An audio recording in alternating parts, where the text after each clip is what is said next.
In this video, I would like to demonstrate how you can use the simplex method to solve a linear programming model. And we're going to use this example. This is a product mix type of problem where we maximize a profit from producing two products. So x1 denotes the number of units of product 1 to make, x2 number of units of product 2 to make. We want to maximize the profit, but we have to pay attention to 3 resource constraints which limit the number of used resources to a maximum value each. And then we have non-negativities.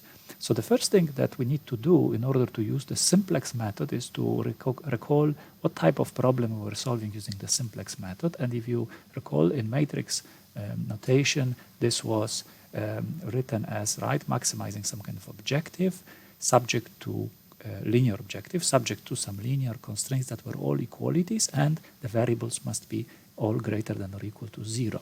So if you look at what we have, everything seems fine with one exception, right? So we have a linear model, linear constraints, linear objective. The objective is maximization. However, we have constraints that are less than or equal, not equal.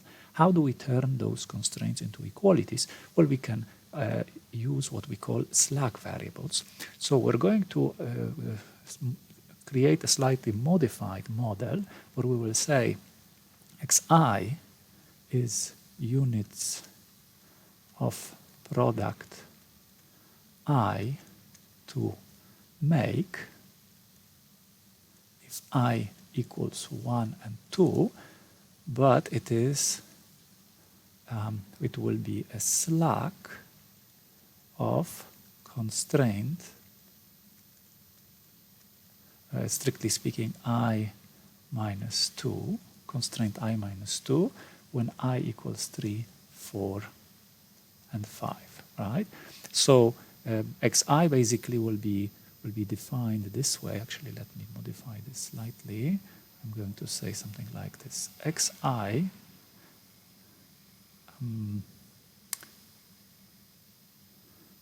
xi equals this or this, right? And so the objective will be still maximize 350 x1 plus 300 x2. However, the constraints will now all be equalities, and there'll be these slack variables added on the left-hand side of each. And notice I have 3 constraints, so I added 3 slack variables, right? And so the constraint number 1, so that's going to be subject to x1 plus still x2, and then plus x3, which is the slack of constraint number 1. I'm going to leave a little bit of space here, equals 200, right? And so this constraint is still the pumps constraint, right? This is still the objective is profit, right? This is still pumps. However, the constraint is now equality, and it still works exactly the same as the constraint before, right? Because x3 is going to be denoting the amount of unused resource, right? So the slack of the constraint is actually how many pumps x3 is, how many pumps are actually left, are unused, and as long as the slack variable is 0 or positive, right? So the same non-negativity constraint will be put on x3, this constraint will work correctly, right? If the slack is 0, that means we're using 200 pumps. If the slack is positive, for example, if the slack is 5, that means we're using 195, which is less than 200, and that's what we wanted to have. So the similar approach we can use for the second constraint, but we need a different slack variable, right? So we need 9x1 plus 6x2, and then we will do plus x for another variable. I'm leaving these spaces on purpose here, right? And we're saying equals 1566, which was the available labor hours, right? Labor hours. And then the same thing with the third constraint, 12x1 plus 16x2, and then plus x5 equals 2880, and that is feet. Or actually, let's put it the same way as there, tubing feet, right? So, and then what do we do for non-negativity? So again, we have to say all variables greater than or equal to 0. So x1, x2, x3, x4, and x5 greater than or equal to 0. Notice that, right, the new slack variables also have to be greater than or equal to 0 because these constraints were originally less than or equal. Now they are all equalities, and I hope you can see this works. Every time we use less than the available resource, the slack variable, the corresponding slack variable, will be set to the appropriate value to make the equalities work, right? And of course, the slacks do not appear in the objective because there is no profit or cost from unused resource. So that's why we formulate it this way. Right, so now we see we have it in this format, and actually, just to be, this is not necessary for solving using the simplex method, but just for you to realize what is what now, right? So we have our vector of decision variables now is basically vector x1, x2, x3, x4, and x5. That's the vector. The objective, the coefficients of the objective, right? It seems like there are only 2, but in fact there are 5 variables, so we have to list all 5 values. So this is 350 and 300 for x1 and x2, right? However, what do we put for x3? Well, it doesn't appear in the objective, so it is as if it has a coefficient 0. The same for x4, the same for x5. So this is the vector of objective coefficients. What else? Well, let me put here in the same line matrix. Actually, let's put it here. The matrix A will have 3 rows, and it will be, for x1 we have coefficients 1, 9, and 12. For x2 we have also 1, 6, and 16. And for x3 we have 1, 0, 0. For x4, 0, 1, 0. And for x5 we have 0, 0, and 1. Right? And then the right-hand sides, which are the vector B. B is 3 elements, 200, 15, 66, and 2880. Right? So these are our parameters, and if you recall, we assumed, remember, that number of variables is n is now 5, and number of constraints is 3, and you will notice, right, that all the dimensions agree as they should. So this is C transpose times X. It will be this vector multiplied, or the scalar product of this vector, and then the A matrix multiplied by X must be equal to this. Right? So this is, we can see that this problem now clearly is in this format. You don't need to write this on the side, right? This, what I'm going to now circle, is just for our understanding.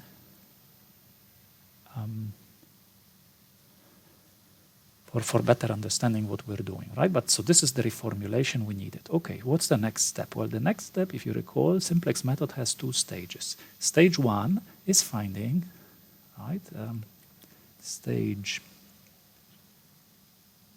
1 was the initial basic feasible solution. Basic feasible solution. What's the initial basic feasible solution? Well, we need to decide what's the basis, right? We need to find initial basic feasible solution. Well, in this particular problem, when you have all constraints, resource constraints with less than or equal some positive value, there is an easy way to find an initial basic feasible solution. Actually, the basis, xb, in this case, can be set to x3, x4, and x5, which are all the slack variables. Right? So to see that this actually works, notice what's the basis going to be? Where is the basis going to be? Well, in fact, the basis will be, right? So this is, these are the three variables that are xb, right? And what are the corresponding columns in the matrix A? These are the columns, right? So it's not exactly ordered as before. This is the xb, the initial one, and this is the b, the basis, right? Of course, the rest here will be the n, right? So if you like, we can maybe use another color. This part will be the n, and this will be, of course,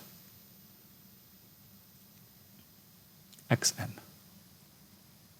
right? And so by the same token, I can say I'll have here CB, right? These numbers are CB, and then these numbers are Cn, right?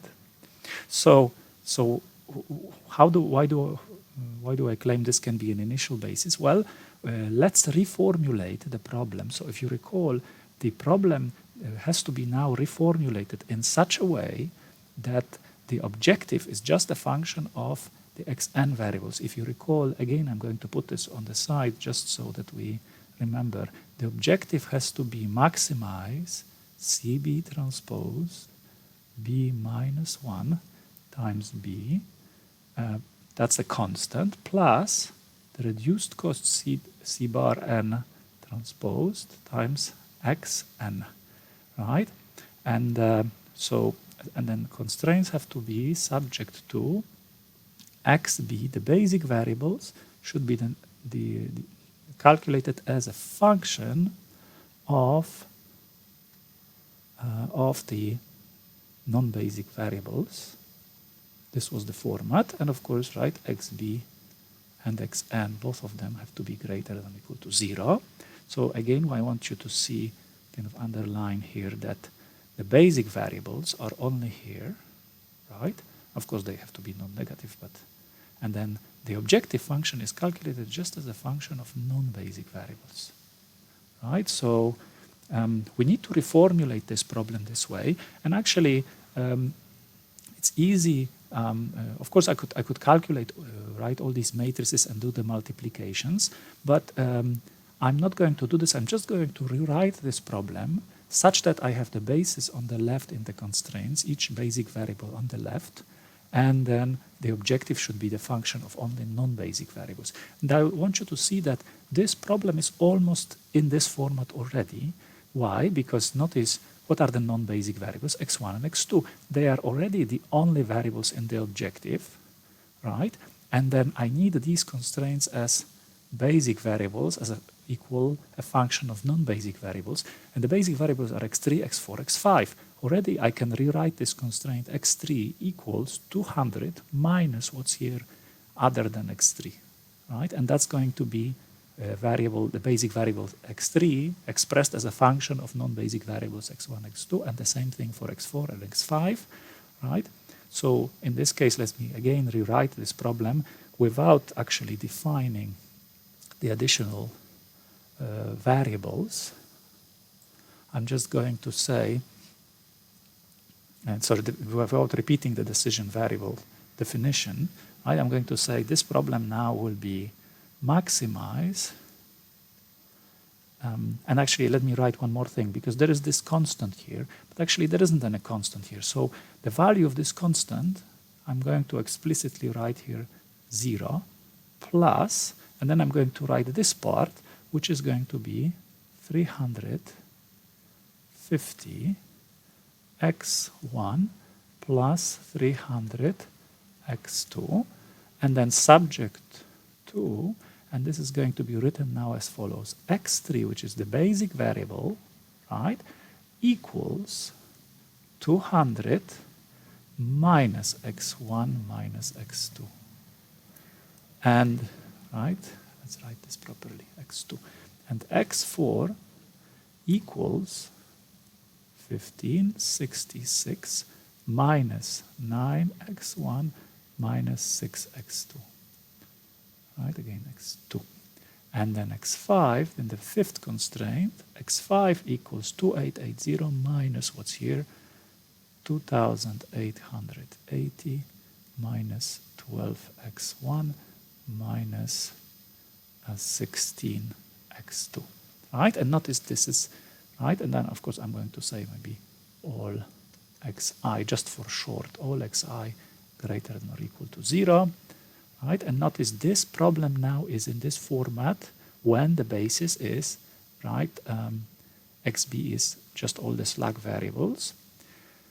And of course, like I said, we could have calculated all of this using, right, taking these matrices and finding the inverse and so on, but it is actually not necessary. However, let me just point out, it would be very easy to find the inverse here because b minus 1, if you like, right, the basis is actually an identity matrix. So b minus 1 is also an identity matrix of the same kind of format. Right? So it will be very easy to find. And also notice that CB, the cost coefficients of the basis are all zeros. So that's why this part that you see here is actually equal to 0 in our example. And indeed it is, right? There's no constant. And also remember the reduced costs, Cn bar, there is a formula for the reduced costs, right, which we can actually recall. So the reduced cost, Cn transposed bar, right, is actually equal to Cn transposed, right, the original objective values, minus Cb transposed b minus 1 times n, right? And so this we could calculate by taking the inverse, by multiplying by Cb transposed here, and then by n, and then subtracting from this original, right? But if you notice, right, this part is 0. Actually, it is 0 because Cb is 0, all zeros. And actually, if you recall also, this part here, this, which is also the same as here, right? They were the shadow prices. And actually, initial shadow prices are all 0 in this example because CB is all 0, right? So now we don't have to calculate those reduced costs like this because actually they happen to be exactly the same as the original costs because shadow prices are set to 0 in this, for this initial basis. The reduced costs initially are the same as the original costs. So stage 1 is done because we have an initial basis just because we are lucky to have all constraints with slack variables, and those slack variables can be set immediately as initial basis, right? This wouldn't work. So, I mean, in general, if you have a problem, right, to save, right, this approach will work, right? This works if all initial constraints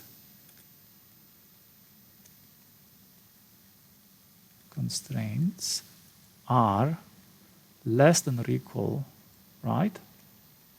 And B, all right-hand sides are greater than or equal to 0, right? This was the case here. We had 200. These were all positive numbers, 200, 15, 66, 28, 80. And we had all less than or equal constraints. So, right, initial basis, right, these are, right, all slack variables. Right, these are all slack variables. This works whenever we have less than or equal constraints with positive or 0 right-hand side values. Right? If it wasn't the case, we would have to have another way to find an initial feasible solution, right? An initial basic feasible solution. Okay, so we have the first solution, and let me just go up here and just hide some of the things. So we're somewhere here, right? And then let's now see, is this an optimal solution, right? So first of all, what's exactly the solution? The basic feasible solution, this is the basis, and the basic feasible solution is what? It is xn, which is x1 and x2, right? These are my two non-basic variables. Both of them are 0, 0 and 0.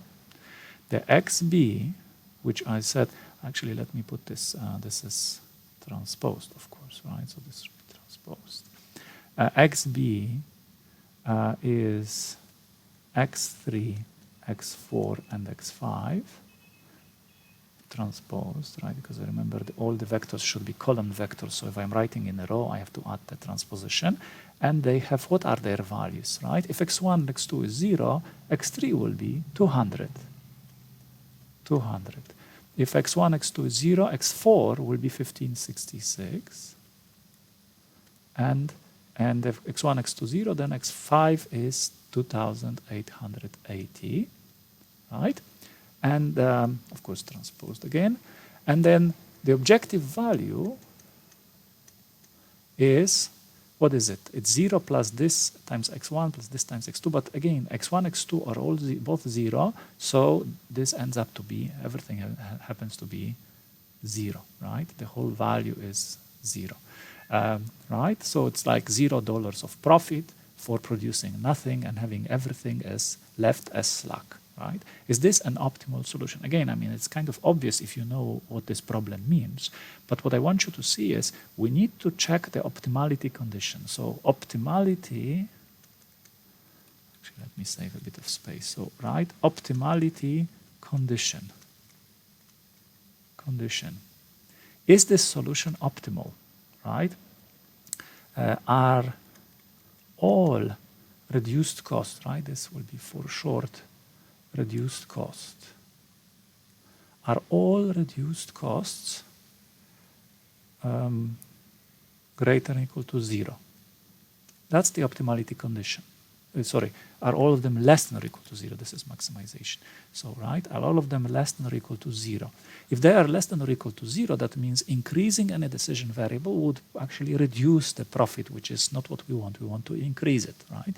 But our reduced costs now, which are actually, right, the Cn bar, and I'm going to write transpose, they are now 350 and 300, right? So they are these numbers here, this one and this one, right? And actually they are not less than or equal to 0. They are positive, both of them. So, right, no, the problem is not optimal, right?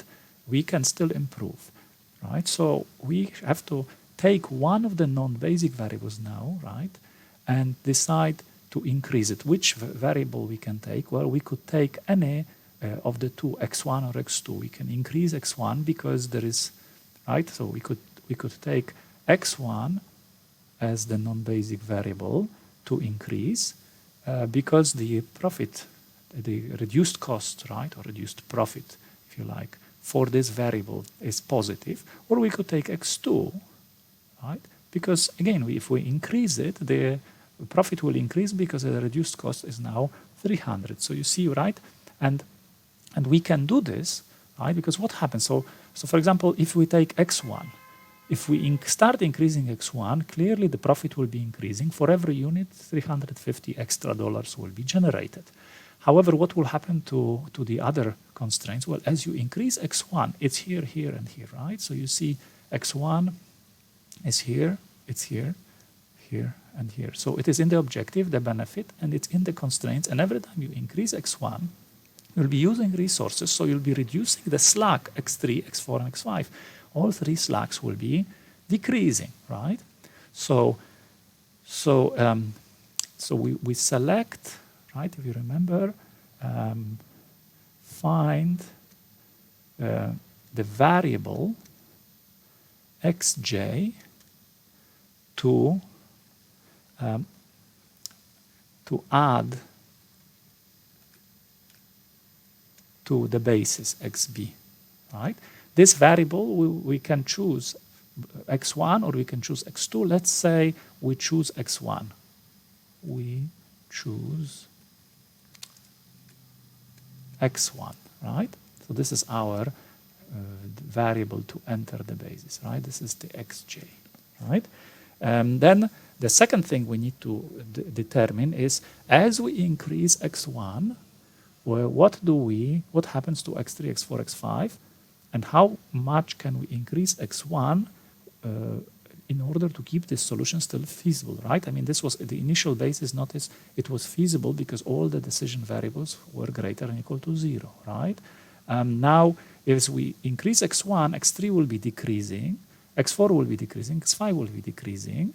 We don't want to make any of them negative. So how far can we go? Well, I hope you can see when will x3 become 0? When 200 minus x1 is going to be 0, right? So we can write x3 equals 200 minus x1, and I can ignore x2 because x2 is not going to change, right? We're keeping it at 0. It's just x1 that will increasing. So when will this be 0? It will be 0 when x1 increases all the way to 200.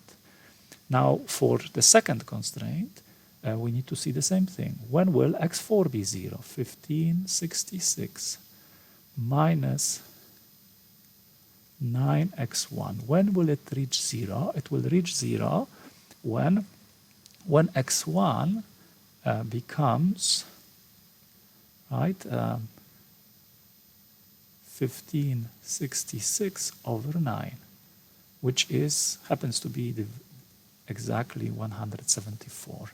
And when will x5 reach 0? When 2880 minus 12x1 equals 0. And that will be when x1 is 2880 over 12. And that's 240. Right? So now look at this. These are the values at which each basic variable will reach 0. So we can't definitely go above 200 because then x3 would become negative. We can't go over 174 because x4 will become negative. And we cannot go over 240 because x5 would become negative. What is the largest value that we can assume for x1? Well, it's the minimum of those, right? Because this is the minimum. So when we reach 174, when x1 becomes, right, when x1 becomes 174, then x3 is still positive, right? Because this will be 200 minus 174, it's still positive. x5 will still be positive, we didn't reach 240, right? But x4 will be 0, right? So now we can say that the variable, right, x4 will be the variable to leave the basis, or to remove from the basis, right?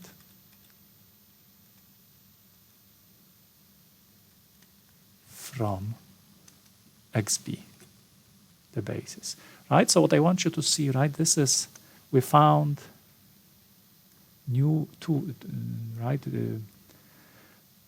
two variables. This one is add to the basis x1, and x4 remove from the basis. So what is the new basis going to be, right? So this was initial basic feasible solution, right? This was the initial basic feasible solution. The second basic feasible solution is what now? Well, it's going to be xn, the basic, the x1 is no longer going to be outside of the basis, it's going to be in the basis. Instead of it, we'll have here x4, which should become 0 as we determined, as x1 increases to 174. So I can write this, that the known basic variables will be x2 and x4, right, again transposed. They will be equal to 0 and 0. right? And the basic variables now will be, well, I said x1 is added to the base, to the xb, so it will be x1, it will be x3 as it was, x4 will no longer be there, it's just removed, and x5 will still be there, right? And what can I say about it? Well, I need the values of those variables, but I need to calculate them, right, using the constraints. I can say one thing. I know that x1 should reach 174, but I don't know actually the other values because I need to calculate them, right? I need to calculate what will x3 be. I could actually calculate it from those constraints, but I'm not going to do this yet, right? And again, I need the objective value, the new objective value here, right? I could actually again calculate it because I know x1 will increase to 174. I could take 350 times 174, so I can say how much it is going to be expected. So 350 times 174 is actually 60,900, right? Again, I will check this in a moment. So what I need to do is I need to take this model now and rewrite it such that it is now we now have the basic variables on the left, and notice they have to be x1, x3, and x5 on the left, and on the right I should have only non-basic variables. So these constraints, of course, are not in the right format. I need to do a bit of transformation here. So what do I have to do? I need to take now x4 and x1 are actually in reverse positions, right?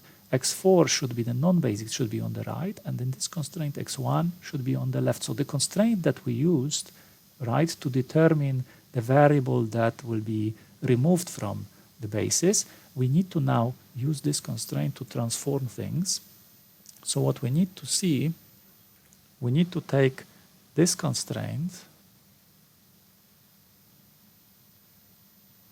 right, and rewrite it somewhat. So I need to take 9x1 to the left side, 9x1, and then say equals 1566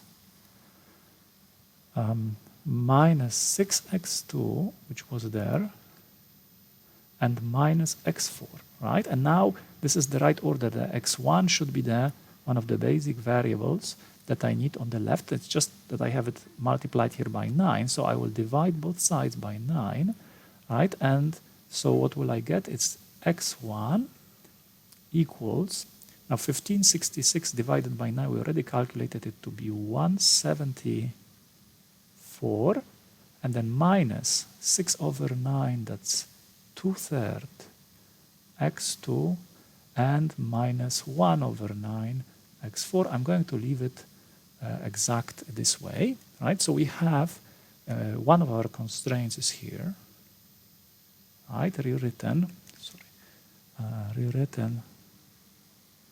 in this way, right? Now again, I need that's this constraint. I need x3 as a function of non-basic variables, not x1, x2. Now it has to be a function of x2 and x4. So x1 has to be eliminated from here, right? So this constraint, let's just write, this was the constraint 2, let's call this C2, right? That's C2, the new C2. So now let's take constraint 1, C1, right? C1 is going to be what? It's x3 equals 200 minus 9 times x1, but x1 we don't want it here, we want to substitute for x1 from this constraint, so 174 minus 2/3 x2 minus 1 over 9 x4, okay, and what's left in the constraint is minus x2. Sorry, this shouldn't be 9. There is no 9 here, right? There is just minus. It's 200 minus x1, so it's minus this whole value, and then minus x2, right? So let's continue reformulating this. So it's 200 minus 174, that's 26, and then minus negative 2/3, so it's plus 2/3 x2, and there is minus this 1, so it will be minus 1/3 x2, and minus and minus here, that's going to be plus 1/9 x4, right? So for this constraint, it will be x3 equals this. That's another constraint. This is the C1, right? And there is one more constraint. Let me scroll this down a little bit. Right? The last constraint, the C3, again needs to be rewritten because I need x5 as a function of non-basic variables x2 and x4. So again, I have to eliminate x1 from here by substituting. So C3, that's going to be x5 equals 2880 minus 12, and this is again substituting x1 for x1, 174 minus 2/3 x2 minus 1/9 x4, and then minus 16x2, and again that equals to, we need to do 2880 minus 12 times 174,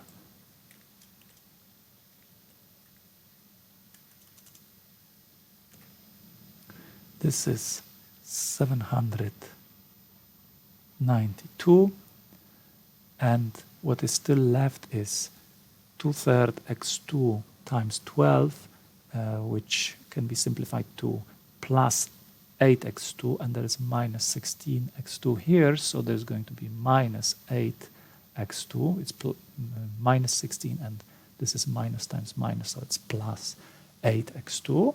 And so, right, this is 8x2, and there is also minus and minus, so it will be plus 12/9. That's like 4/3, so it's going to be plus 4/3 x4, right? So again, this is our constraint. This is constraint C3, right? Defining x5 as a function of x2 and x4. Everything is a function of x2, x4, which are the new non-basic variables.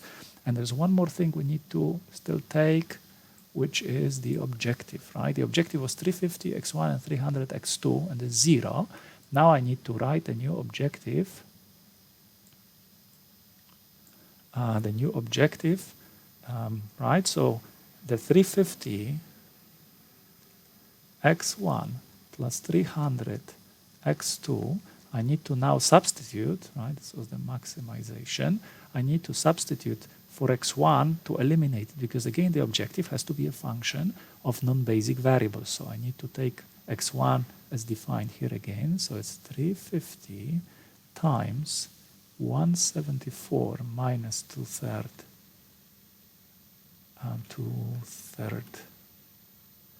x2 minus 1/9 x4, and plus 300 x2, right? So again, 350 times 174, that is exactly 60,900.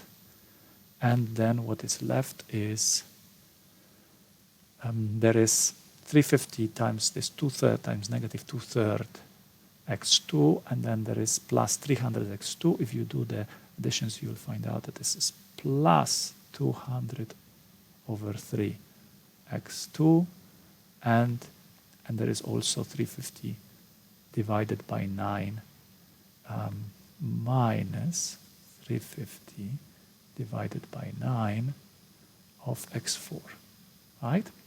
So, right, with this, This is the last piece. This is the objective, right? The new objective. So I can now rewrite my model, right? Remember, all I need is this format that was shown here earlier. I need to express my objective as a constant plus a function of non-basic variables. And then the basic variables, each of them has to be expressed as a function of non-basic variables. Everything has to be non-negative, right? So what do I write here now with this, with the, right, with what I have? Actually, let me scroll it all the way here, right? So I've reformulated the objective. The objective is here. So the new model is maximize 60,900 plus 200 over 3x2 minus 350 over 9 x4, right? That's the objective now. It is a function of non-basic variables. Remember the non-basic variables. Let me actually underline them, let's say, with this, right? These are the non-basic variables, x2 and x4, right? They are here. And now the constant is this, and that is the objective value as we said earlier, right? So let's maybe underline it with something also, right? This is the objective value, and you can see it as a value here, right? Right. Now, what are the constraints? Subject to.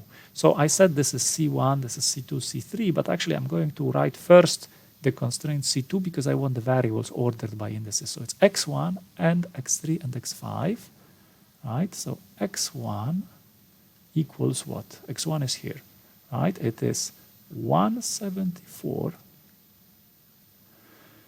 minus 2/3 x2 minus 1 over 9 x4, right? And you see this is also the function of x2 and x4, and the basic variable, right? The basic variables are here, x1, x3, x5, and this is my basic variable x1, correct? And so the same thing, I want x3, that's all constraint number 1, x3 equals, right, and we wrote it as 26 after reformulation minus 1/3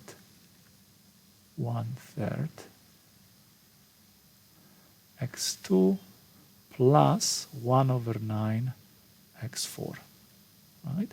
And then x5 is here. x5 is equal 792 minus 8x2 plus 4/3 x4, right?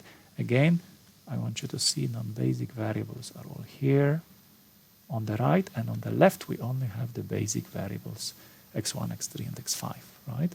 So again, you see the model is reformulated, so right, like our first basic feasible solution, right? We formulated the model as you see here, right?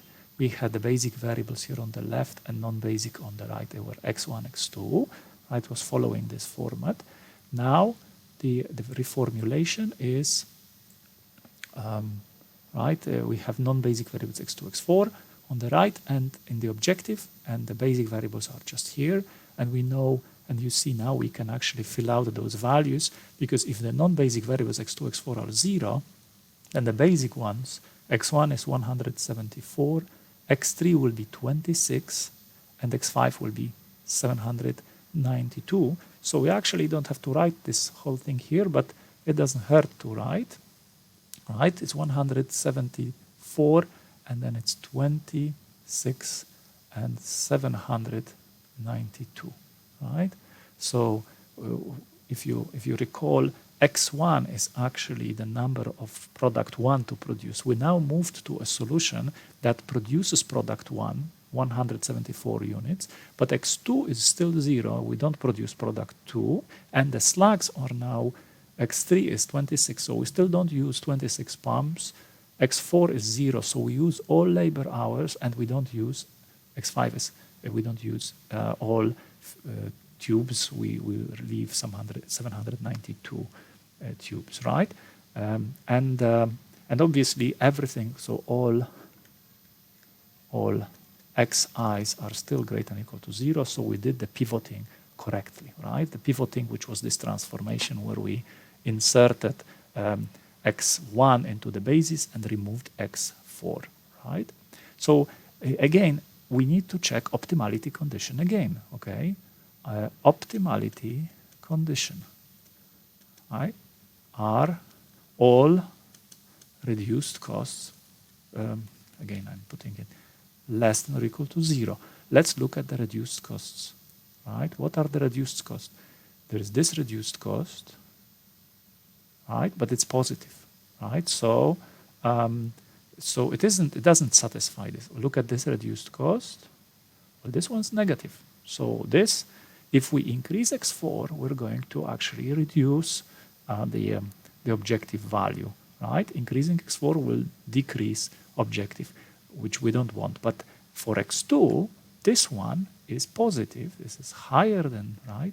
Higher than 0. So this is not optimal, right? Reduced cost for variable 2 is not, right, less than or equal to 0. No, right? So it's not optimal solution because C bar 2, right? Reduced cost for variable 2 is higher than 0, right? So what do we know from this?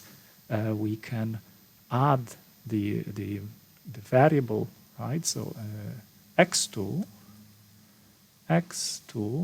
will be added to the basis, to xb, to the basis, right? x2. Okay, so x2 will be added to the basis, and again we have to see, if you increase x2, you add it to the basis, you will be increasing it. Which variable of the current basis will reach 0 first? So again, we have to think about when will this, how much can we increase x2, right? Because if we increase it, we are going to increase the objective.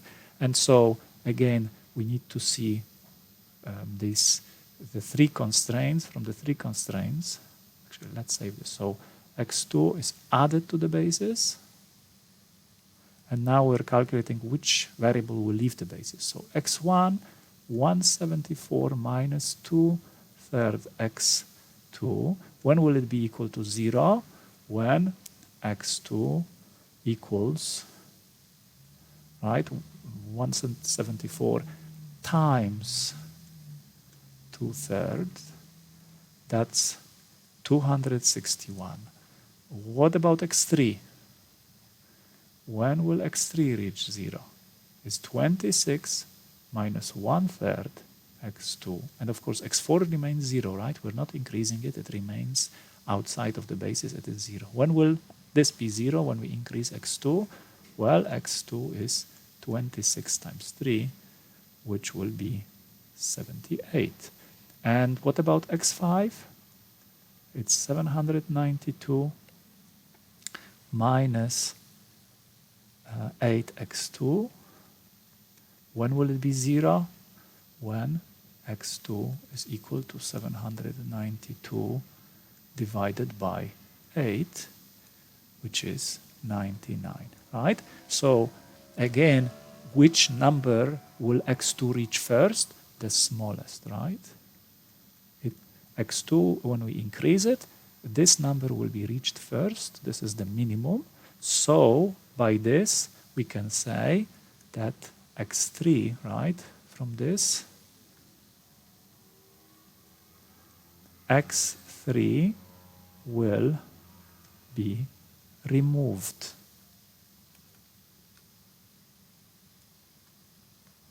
from xb, will be removed from xb. So what will be now our new third basic feasible solution? Right? Basic feasible solution. The new basic feasible solution will be, the non-basic variables will be what now? Right, so let's actually put this in red also. So x3 will be removed from the basis. So x3 will go into xn, right? And x2 will be added to the basis. So that was x2 was here, now it will go out, x3 will enter here. So non-basic variables will be I forgot to transpose here, x3 and x4, right? X3 will be removed from the basis, and x2 will be added to the basis, right? So xb will be x1 is still in the basis, x2 is now added to the basis, x3 is removed so we don't write it anymore, and what is left here is still x5, right? That will be the basis, right? And then we need to calculate the objective value, but we know it will appear here, right? When we reformulate this model. So again, we have some transformation to do, right? If you look at this problem that we have it now, again, we need the basic variables on the left, so it should be x1, x2, and x5, not x3, right? And we need to rewrite the objective, so also on the right we only have x3 and x4, not x2 here, right? And no x2 here. So again, I'm going to name those constraints C1, C2, C3. Notice these are actually different names than before, but I just want to keep them as this in this order, and I want to start with which one? Well, since x3 was in the basis but it no longer is, this is my first constraint to work with, right? So first thing is the C2, right? It doesn't have to be the second constraint every time. It's coincidence that this time is again the second constraint. So instead of this, I have to now write x2, which is the basic variable, as a function of x3 and x4, which are the non-basic, right? So I have everything here. So I need to take x2 to the left, so it will be 1/3 x2 equals 26, and then minus x3, and minus 1/9 x4, right? And this, again, I need to get rid of this coefficient here because it's just a basic variable that has to be equal to something. So I will multiply both sides by 3, and I will get to x2 equals 26 times 3. It's going to be 78. And we actually did calculate it here before, right? 78. And it will be minus 3x3, and minus 1/9 times 3 is 1/3 x4, right? So that's my reformulated constraint number 2. And then I need to take constraint number 1, and right, so constraint number 1, I will take it as x1 equals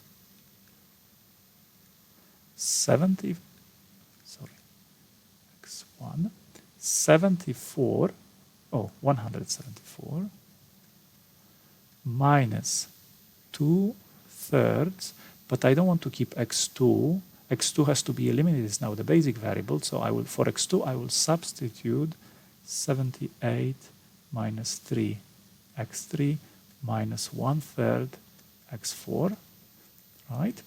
And minus 1/9 x4, right? So now if I rearrange the terms here, 2/3 of 78, that's going to be 52. So 174 minus 52, this is going to be 122. And then minus and negative 3, so that's plus 3x3. 2/3, so plus 2x3.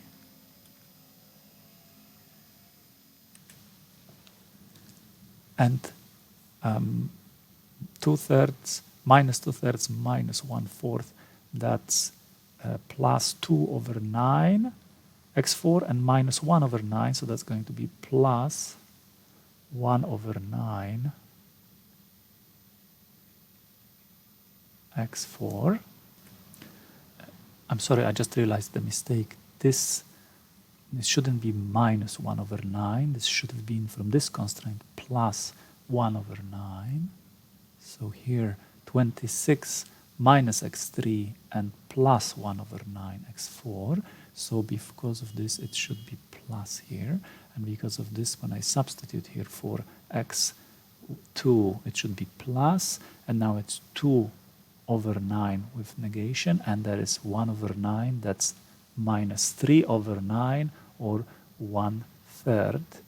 So it still should be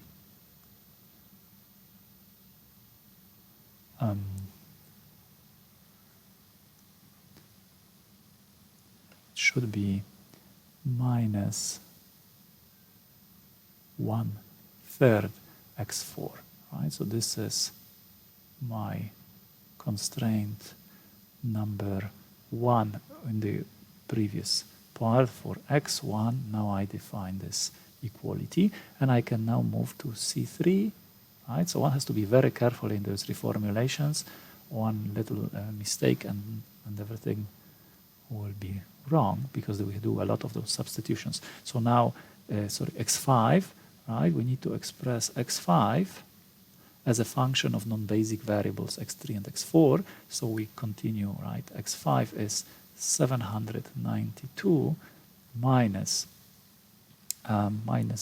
8 times x2, but for x2 we need to substitute 78 minus 3x3 plus 1/3 x4, and then continuing plus 4/3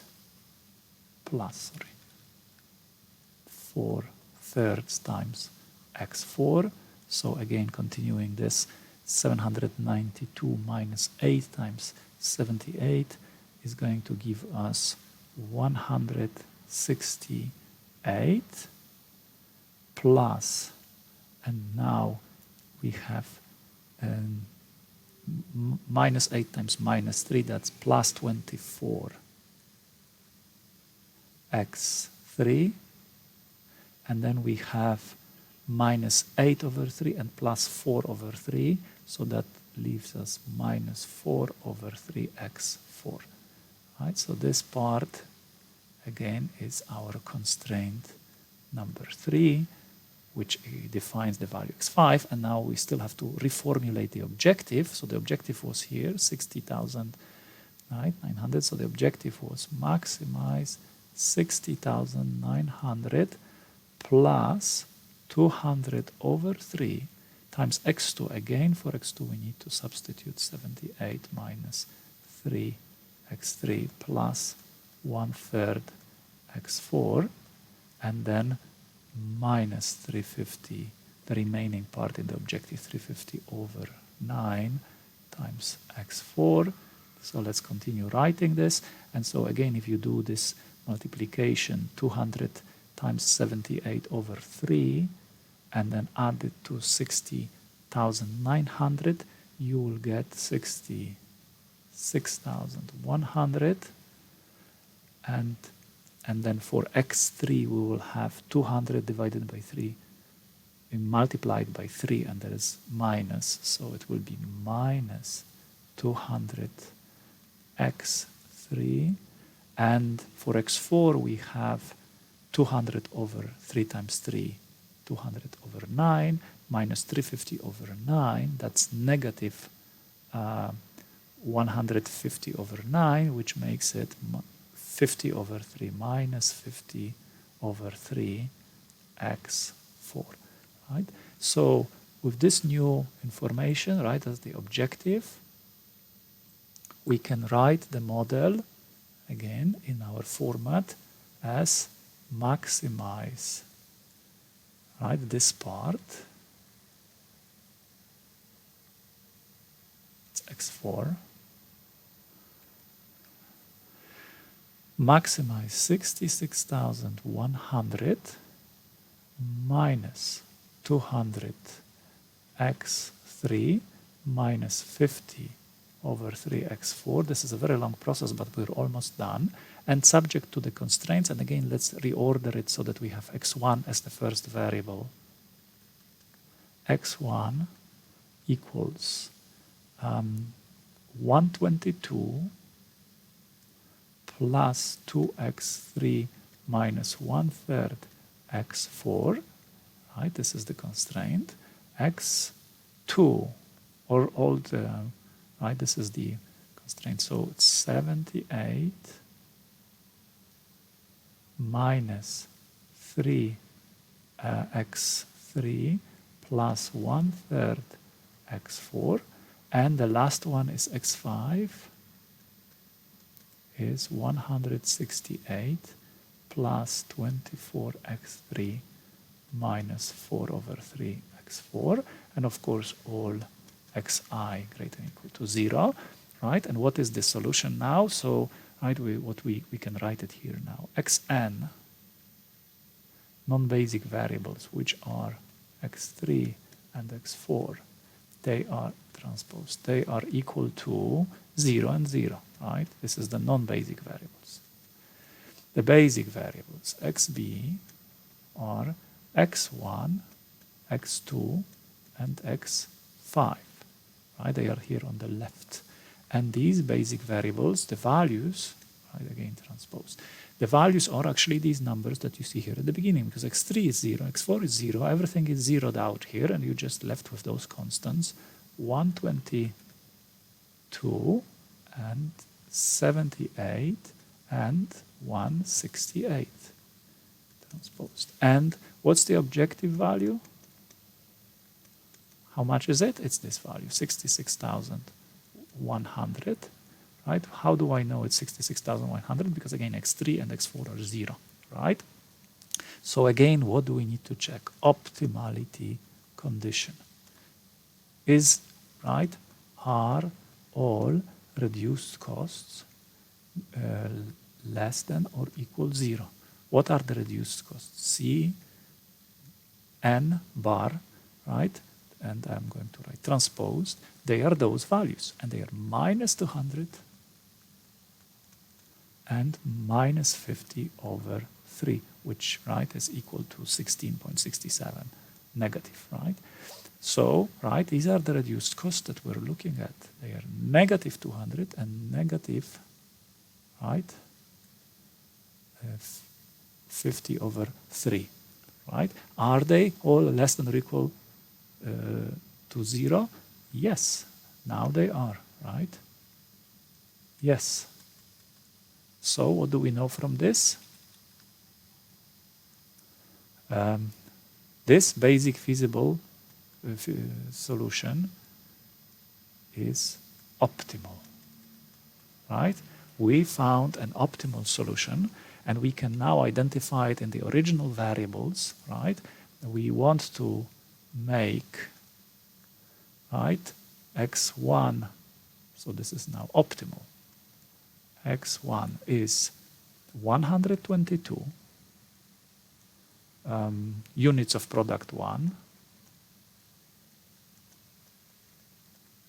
product 1, x2 star is now here, 78 units of product 2, right?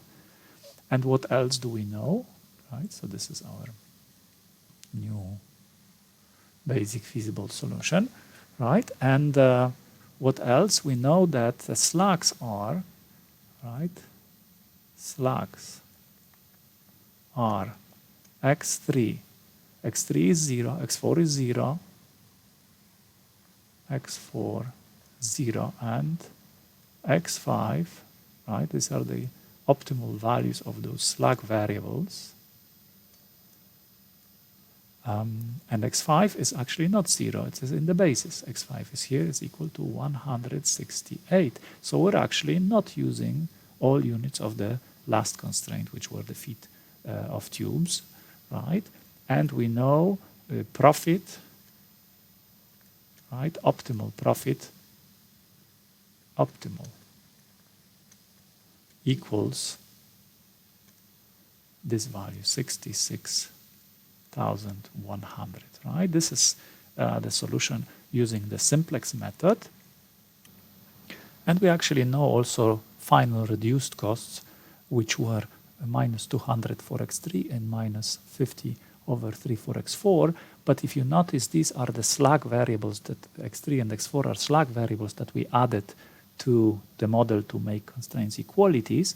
And the original variables are just x1 and x2. And for those variables, the reduced costs are actually 0, right? They are not shown in the objective, so they are like with reduced costs 0, right? We could also determine shadow prices, and in fact, shadow prices will be the negations of reduced costs for the non-basic variables. So, this is a slack variable for constraint number 1, then if its reduced cost is minus 200, in fact, this is the negation of the shadow price of this first constraint. So the shadow price for the first constraint should be 200. Shadow price for the second constraint should be 50 over 3, which is 16.67 roughly. And shadow price for constraint number 3 should be negation of 0, which means it should be 0. Right? So this concludes the simplex method, the example that we applied to a product mix problem. And I just want to say that this was a bit lengthy, but and one has to be very careful when doing the computations. And also, in this example, remember that we had an easy case of finding the initial feasible solution. If you have constraints that are all less than or equalities, let me go up. Oops. If we have constraints that were all less than or equal and the right-hand sides were positive, the slacks can be assumed as the initial basis xb, right? The slack variables. In other cases, the initial basic feasible solution is a little bit harder to determine. Right, so that's our optimal solution, 122.78, and the optimal profit that it achieves is 66,100. I want to add one more observation to this video, and it is that because this is a problem with originally 2 decision variables, x1 and x2, we can actually compare what happened here in this problem to what happens in the graphical method. So in the graphical method, if you recall, we had this feasible region. So we can see this was the feasible region, and we had these 5 corner points. So what happened actually in the simplex method here that we were solving, which points did we actually visit? So if you recall, the corner points, the basic feasible solutions, right? The basic feasible solutions, feasible solutions correspond to corner points in the graphical method, right? This is a comment now, right? So we started with which corner point? What was the initial basic feasible solution? Number 1, right? The basic feasible solution, if you recall, the xb was x3, the slack variables, x4 and x5, right? So the basic feasible solution, right? So the values for x1 were 0, x2 was 0, and x3 was all the slack variables, right? The slack values, they were 200, 15, 66, and 2880. Which corner point was this in our graph? Well, it was this corner point. This was solution number 1, right? We were at x1, 0, and x2, 0, and all the variables that we see, the other variables, sorry, x1 and x2, right? All the variables that we see that were not 0 were the basic variables, right? Maybe I should add transpose here. They were saying how far this point is slack for labor 200 was, how far from the labor constraint, then how many, sorry, pumps was the first constraint, labor was the second constraint, and the tubing, and we were not on the line, so the slacks here were positive, right? In the second what was the second basic feasible solution? xb, if you recall, x1 was added to the basis, so we had x1, and then x4 was removed, x3 and x5, right? Transpose, right? And what we had is x4 was 0, and x2 was 0 as well, right? So I wrote it in a reversed order now, right? But so what happened here is, right, if you recall, again, all these values were positive. X1 was 174, right? And this is the interesting value because on this graph we only see x1 and x2, right? We don't see the slacks as they are measured, right? So x1 was 174 and x2 was 0. Which corner point was this? It was this corner point. This is the corner point number 2, right? And so in this case, and again, we saw the slack for the pump constraint, which is this line, right? If you extend this line, it looks something like this, right? We were still not on this line, on the first constraint, which was for x3. The slack for this constraint is x3, and we were not on the tubing constraint. If you extend it, it's actually going to be hard to draw, something like this line, right? Somewhere here, right? So we were not on this line, we were not on this line. We were on the labor constraint, which was constraint number 2, for which the slack was x4, it was 0, right? So